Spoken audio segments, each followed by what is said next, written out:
नमस्कार, मैं रोहित शर्मा। आप मेरे साथ में हैं दिल से रोहित चैनल में। दोस्तों, हालांकि राजस्थान विधानसभा के अध्यक्ष वासुदेव देवनानी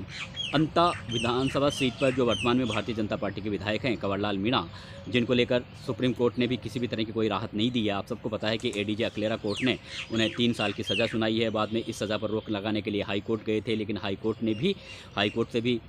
उन्हें राहत नहीं मिली। तो सुप्रीम कोर्ट गए, लेकिन सुप्रीम कोर्ट से भी उन्हें राहत नहीं मिली। कह सकते हैं कि भले ही वासुदेव देवनानी कानून के जानकार लोगों से अभी सलाह ले रहे हों कि इनकी सदस्यता रद्द करें या नहीं करें, लेकिन सुप्रीम कोर्ट ने जो फैसला सुनाया है और जिस तरह का एक कानून बना हुआ है, उस कानून की अगर हम बात करें तो कहीं ना कहीं वासुदेव देवनानी को एक ना एक दिन या बहुत जल्दी ही कंवरलाल मीणा की सदस्यता तो रद्द करनी ही पड़ सकती है। और अगर सदस्यता रद्द होगी तो जाहिर सी बात है उपचुनाव होंगे, और उपचुनाव होंगे तो ये भी बिल्कुल तय है कि क्योंकि ये जो अंता सीट है 12 ज़िले में आती है, और 12 ज़िले में नरेश मीणा और प्रहलाद गुंजल ने जिस तरह से वहाँ पर अपनी फील्डिंग जमाई हुई है, तो नरेश मीणा और प्रहलाद गुंजल का ये जो गठजोड़ है वो कहीं ना कहीं अंता विधानसभा सीट के चुनाव नतीजों को भी प्रभावित करेगा। लेकिन बड़ी बात ये भी है कि क्या नरेश मीणा अंता से चुनाव लड़ेगा, क्योंकि इस तरह की चर्चा हो रही है। हालांकि अभी वो जेल में है और 20 मई को एक बार फिर से हाई कोर्ट में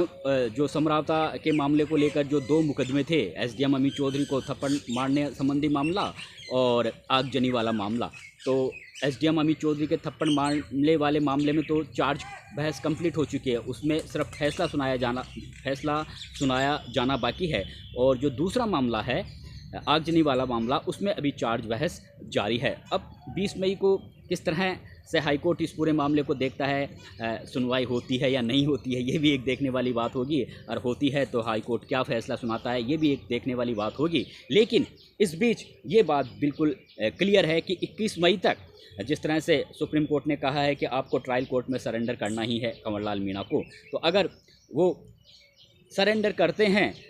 तो उसके बाद में कहीं ना कहीं प्रेशर ज़रूर आ जाएगा राजस्थान विधानसभा के अध्यक्ष पर उनकी सदस्यता को रद्द करने को लेकर। और वैसे कांग्रेस पार्टी के तमाम नेता, चाहे वो गोविंद सिंह डोटासरा हो, चाहे टीकाराम जूली हो, तमाम नेता बराबर वासुदेव देवनानी से कांटेक्ट कर रहे हैं, उन्हें समझा रहे हैं कि आपको ये सदस्यता तो कंवरलाल मीणा की सदस्यता तो रद्द करनी ही पड़ेगी, नियमों का हवाला दे रहे हैं। हालांकि वासुदेव देवनानी खुद भी जानते हैं, भारतीय जनता पार्टी के काफ़ी वरिष्ठ नेता हैं, भले ही अभी वो संवैधानिक पद पर बैठे हुए हों, लेकिन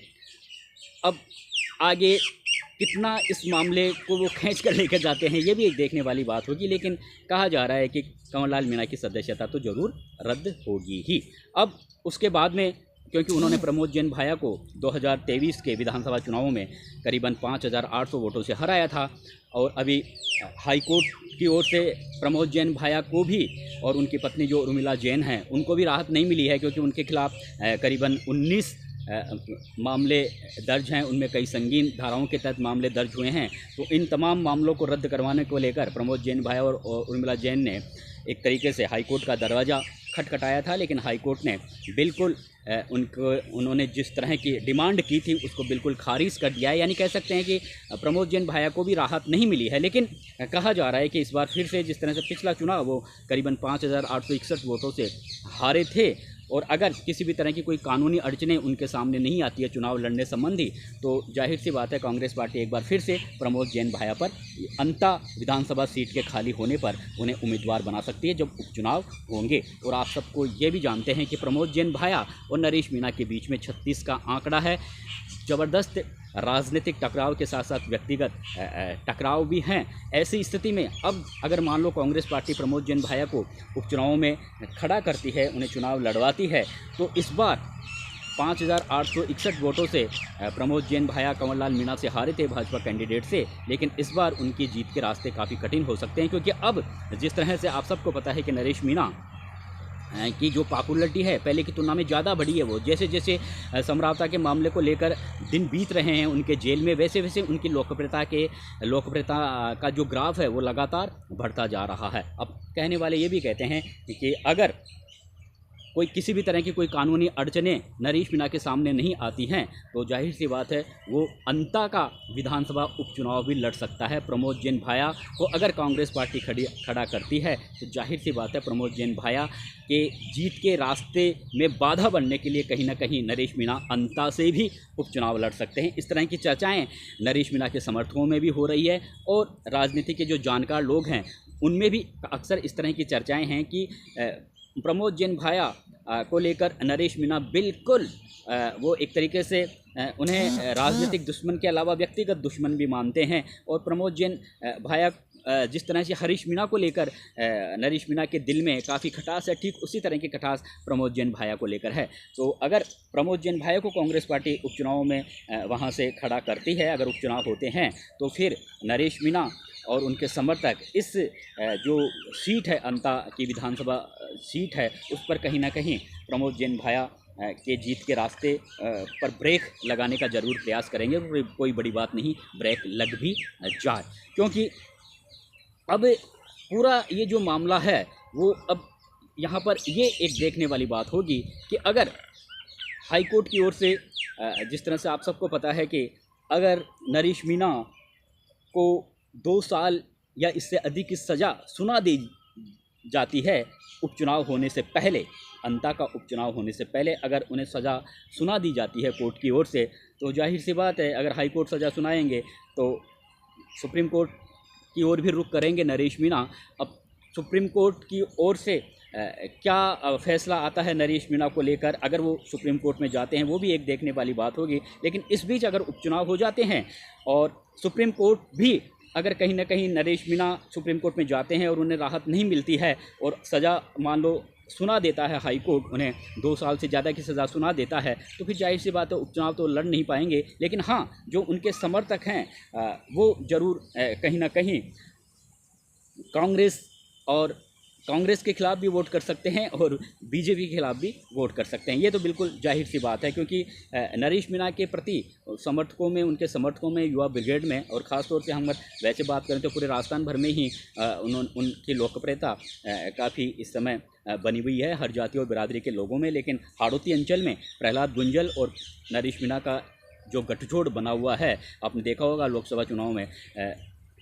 ओम बिरला लगातार 3 चुनाव, पिछले 2 चुनाव उन्होंने लाखों वोटों के अंतर से जीते थे, लेकिन इस बार वो करीबन 50,000 वोटों से ही जीत पाए। उसका सबसे बड़ा कारण यही था कि वहाँ पर प्रहलाद गुंजल और नरेश मीणा का ज़बरदस्त गठजोड़ था और दोनों ने बहुत ज़बरदस्त तरीके से पूरे हाड़ौती अंचल में अपनी फील्डिंग जमा ली है। इसलिए प्रमोद जैन भाया के लिए अब पहले तो ये देखना होगा कि कांग्रेस पार्टी प्रमोद जैन भाया को टिकट देती है या नहीं देती है। लेकिन अंता से वो अब तक 4 बार टिकट हासिल कर चुके हैं। उसमें 2008 में भी उन्होंने चुनाव जीता था, 2018 में भी चुनाव जीता था। और अगर 5वीं बार भी अगर उन्हें चुनाव में कांग्रेस पार्टी खड़ा करती है तो इस बार उनके रास्ते काफ़ी कठिन होंगे, ये तो बिल्कुल तय है। अब दोस्तों बड़ी बात यही है कि नरेश मीणा के समर्थकों ने भी जिस तरह से कहा है कि 15 मई तक का अल्टीमेटम दिया था और 15 मई के बाद में यानी कल के बाद में फिर से नरेश मीणा के समर्थक लामबंद हो सकते हैं नरेश मीणा की रिहाई की मांग को लेकर, या फिर उनके खिलाफ जिस तरह के मामले समरावता की घटना के बाद जिस तरह के मामले दर्ज हुए थे, उन मामलों को लेकर कहीं ना कहीं नरेश मीणा के पिता कल्याण सिंह से मुख्यमंत्री की बातचीत भी हुई थी और उस बातचीत में उन्होंने पूरा भरोसा दिलाया था नरेश मीणा के पिता को कि आपके साथ, नरेश मीणा के साथ में नाइंसाफ़ी नहीं होगी। हालांकि उस फैसले पर अभी सरकार जो मुख्यमंत्री हैं अभी तक उस फैसले पर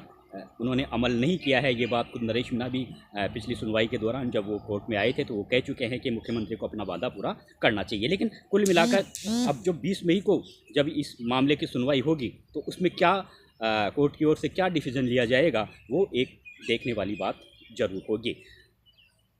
अब मैं हनुमान बेनीवाल के प्रकरण पर आपसे बात करना चाहूँगा। दोस्तों, हनुमान बेनीवाल ने अभी ब्रेक लगा दिया था। जिस तरह से शहीद स्मारक पर एसआई भर्ती परीक्षा को रद्द करने की मांग को लेकर वो लगातार धरने पर बैठे थे अपने समर्थकों के साथ में, लेकिन इस बीच जिस तरह से भारत और पाकिस्तान के बीच काफ़ी टेंशन की स्थिति बन गई थी, युद्ध के हालात बन गए थे, उसके बाद में उन्होंने धरना स्थगित कर दिया था। लेकिन आज बुधवार है और बुधवार से एक बार फिर वो धरने पर बैठने जा रहे हैं। लेकिन बड़ी बात यह है कि कल 15 मई है और सरकार को हाईकोर्ट में एसआई भर्ती परीक्षा को लेकर एक तरीके से फाइनल जवाब देना है। अब तो क्या सरकार एसआई भर्ती परीक्षा को रद्द करने संबंधी जवाब हाईकोर्ट में पेश करेगी तो हनुमान बेनीवाल का जो आंदोलन है वो अपने आप ही समाप्त हो जाएगा। ये भी एक देखने वाली बात होगी और ये भी हो सकता है कि हनुमान बेनीवाल को इसका पूरा क्रेडिट मिल जाए, क्योंकि वो भी एक चतुर राजनेता, वो जानते हैं कि 15 मई को कहीं ना कहीं फैसला आ सकता है और सरकार पर ज़बरदस्त प्रेशर है, क्योंकि राजस्थान पुलिस मुख्यालय भी एसआई भर्ती परीक्षा को रद्द करने को लेकर बोल चुका है। एसओजी की ओर से भी रद्द करने की बात कही जा चुकी है, AAG की ओर से भी ये बात कही जा सकती है कि आप परीक्षा को रद्द कीजिए। तो अब कहीं ना कहीं हो सकता है सरकार पर जिस तरह से प्रेशर बना हुआ है, डॉक्टर किलवाल मीणा भी लगातार इस भर्ती परीक्षा को रद्द करने की बात कह रहे हैं, तो हो सकता है सरकार की ओर से भर्ती परीक्षा को रद्द करने की बात हाईकोर्ट में कह दी जाए। और अगर ये कह दिया जाता है तो फिर हो सकता है हनुमान बेनीवाल अपना आंदोलन समाप्त भी कर दें। अब ये कल देखने वाली बात होगी कि राजस्थान सरकार की ओर से हाईकोर्ट में क्या जवाब पेश किया जाता है। नमस्कार।